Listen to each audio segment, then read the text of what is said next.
भीती होती एक मनामध्ये।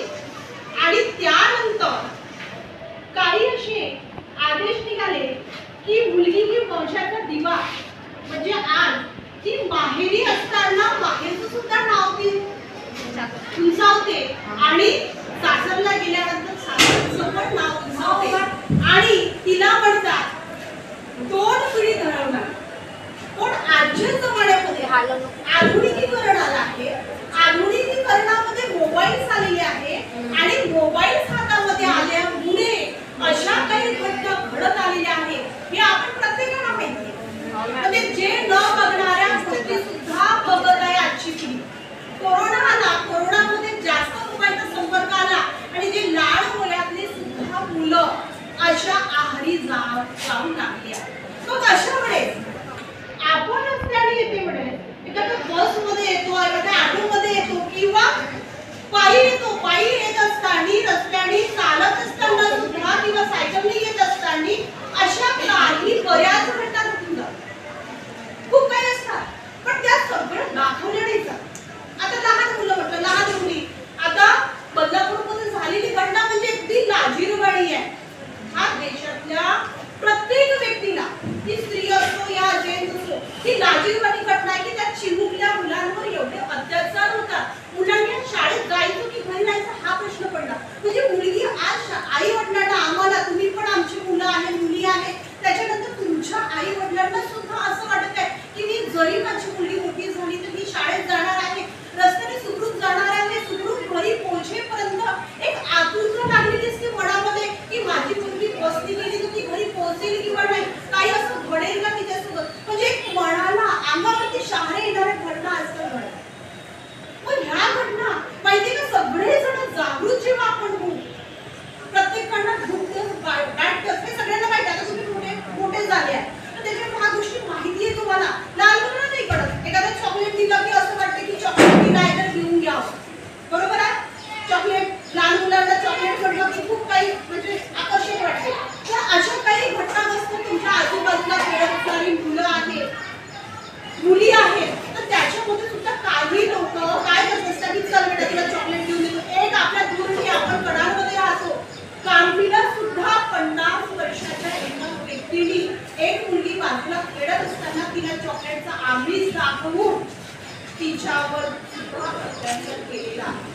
अशा काही घटना घडतात। प्रत्येक गोष्टी आपण दाखवत नाही, पण आपल्या जवळचे जे काही रिलेटिव्ह असतात, आपल्या मैत्रिणी असतात, आपली आई असते, नाही तर इथे आल्यानंतर आम्ही लोक आहेत, टीचर आहे तुमचे, जे कोणी अगदी जवळचे असते त्यांना तुम्ही आपल्या मनातल्या गोष्टी शेअर करू शकता, सांगू शकता। बाकी प्रत्येकाला सांगत नाही आपण की असं काही माझ्यासोबत झालं बा, कुणीतरी वाईट शब्दांनी बोललं, कुणीतरी वाईट शब्द मी बघत आहे, डोळ्यांनी बघत आहे, कुठे बसमध्ये येत आणि ढक्कल मारत आहे, मुद्दाम जागा असताना आपल्याला रेटून राहिला आहे, हाताला स्पर्श करत आहे, लगेच त्यांच्या कानाखाली पाहिजे, म्हणजे दुसऱ्यांना तो व्यक्ती आपल्याला काही करत। म्हणजे असे काही घटना ज्या होत आहेत तर त्याला दाबण्याचं काम लहान मुलं तर नाही करू, लहान मुली नाही करू शकत, कारण त्यांना त्या गोष्टीची जाणीव नाही, कल्पना नाही। पण आपण मोठे झालो आहे ना, तर आपल्याला त्या गोष्टी माहिती आहे तर आपण लगेच प्रतिकार केला त्यांचा, तर थांबल्या जाईल, हे कार्य थांबले जाईल।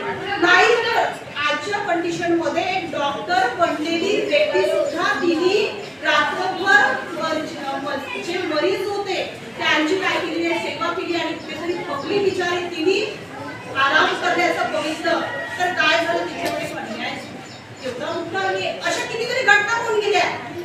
सरकार काय करते, जेव्हा घटना झाल्या तेव्हा जागरूक होते ना, 8 दिवसामध्ये बंद पडते, अजून नव्याने एखादी घटना झाली तर अजून होते। पण त्याच्यावर ह्या घटनेवर आपल्याला प्रतिकार करायचा आहे तर सर्व मुलींनी एकाग्रतेने, कोणी असो, आजकाल कराटे वगैरे सगळं काही शिकलेले असतात, आपण स्वतःहून त्याचा प्रतिकार करायचा, मारायचं, जसं मिळेल ते जे हातामध्ये मिळेल असं काही होत असतं, स्वतःला सावरायचं, आपल्या आईला जाऊन घरी सांगायचं त्या पद्धतीने, नाही आई असेल तर कोणी जे जवळचे असेल त्यांना सांगायचं ती गोष्ट नको। आपण काय करतो, म्हणजे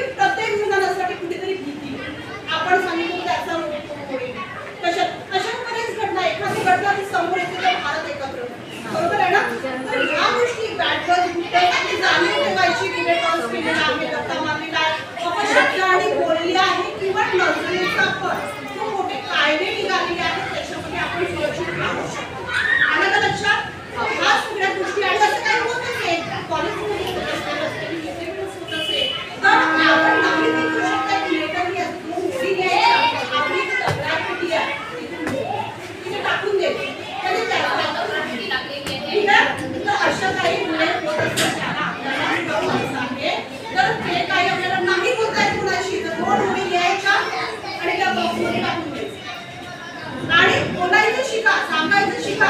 लपून तर काढून लपून गेलं पण परत येईल. आलं का लक्षात? तर बेटा तुम्ही पण माझ्या मुलीसारखे आहे, मॅडम आहे, सगळं सहकार्य करणार आहे. असं काही रस्त्याने येतेवढं समजून काही असं बोलले आहे, कोणी काय केलं आहे तर येऊन सांगायचं.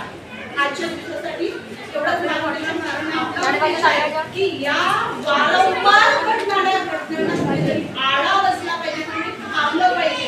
आणि इथल्या मुली भारतातल्या पूर्ण छान पदावरती गेला पाहिजे. त्याला कशी भीती मनामध्ये राहील. प्रत्येक आई वडील बाई म्हणेल मला एवढं शिक्षण मिळालं घरी बसून. असं राहायचंय का आपल्याला?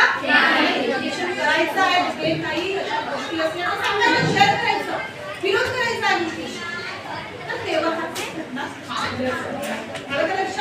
बस एवढं. अजून काही तुम्हाला काही अडचणी असेल तर झालं. शिंगाडे मॅडम आहे, चिखले मॅडम आहे, मी आहे, आमच्याशी तुम्ही संवाद मॅडम आहे.